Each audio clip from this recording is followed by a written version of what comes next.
When people say, well, you don't believe in global warming, I say, no, I believe in global warming. I don't believe that human CO2 is causing that warming. A few years ago, if you would ask me, I would tell you it's CO2. Why? Because just like everyone else in the public, I listened to what the media had to say. Each day, the news reports grow more fantastically apocalyptic. Politicians no longer dare to express any doubt about climate change. There is such intolerance of any dissenting voice. Are some of the worst climate criminals on the planet. This is the most politically incorrect thing possible, is to doubt this climate change orthodoxy. Global warming has gone beyond politics. It is a new kind of morality. Now, the Prime Minister's back from his holidays, unrepentant and unembarrassed about yet another long-haul destination. Yet, as the frenzy over man-made global warming grows shriller, many senior climate scientists say the actual scientific basis for the theory is crumbling. There were periods, for example, in Earth's history when we had 3 times as much CO2 as we have today, or periods when we had 10 times as much CO2 as we have today. And if CO2 has a large effect on climate, then you should see it in the temperature reconstruction. If we look at climate through the geological time frame, we would never suspect CO2 as a major climate driver. None of the major climate changes in the last 1,000 years can be explained by CO2.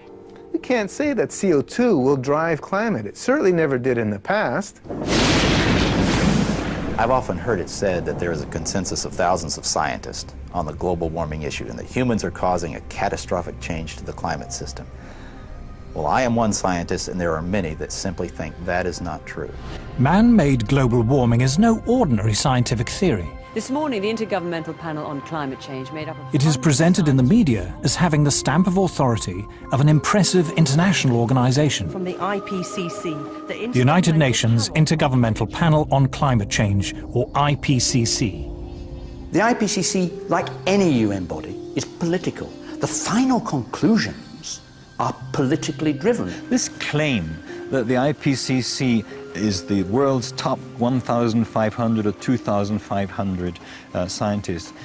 You look at the bibliographies of the people and it's simply not true. There are quite a number of non-scientists. And to build the number up to 2,500, they have to start taking reviewers and government people and so on, anyone who ever came close to them.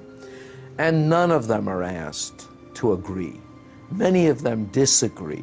Those people who are specialists but don't agree with the polemic and resign, and there have been a number that I know of, they are simply put on the author list and become part of this 2,500 of the world's top scientists. People have decided you have to convince other people that since no scientist disagrees, you shouldn't disagree either.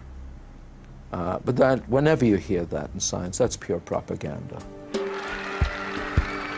This is the story of how a theory about climate turned into a political ideology. See, I don't even like to call it the environmental movement anymore because really it is a political activist movement, and they have become hugely influential at a global level.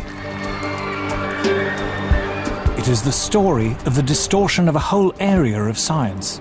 Climate scientists need there to be a problem in order to get funding. We have a vested interest in creating panic, because then money will flow to climate science. There's one thing you shouldn't say, and that is, this might not be a problem. It is the story of how a political campaign turned into a bureaucratic bandwagon. Fact of the matter is that tens of thousands of jobs depend upon global warming right now. It's a big business. It's become a great industry in itself.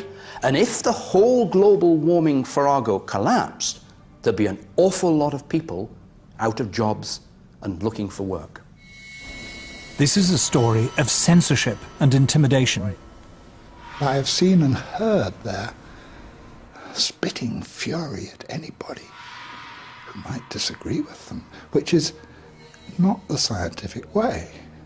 It is a story about Westerners invoking the threat of climatic disaster to hinder vital industrial progress in the developing world. One clear thing that emerges from the whole environmental debate is the point that there's somebody keen to kill the African dream, and the African dream is to develop. The environmental movement has evolved into the strongest force there is for preventing development in the developing countries.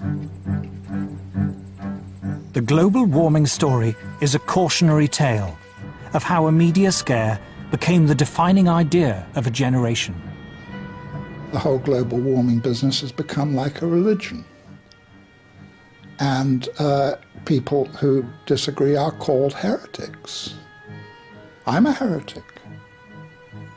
The makers of this program are all heretics.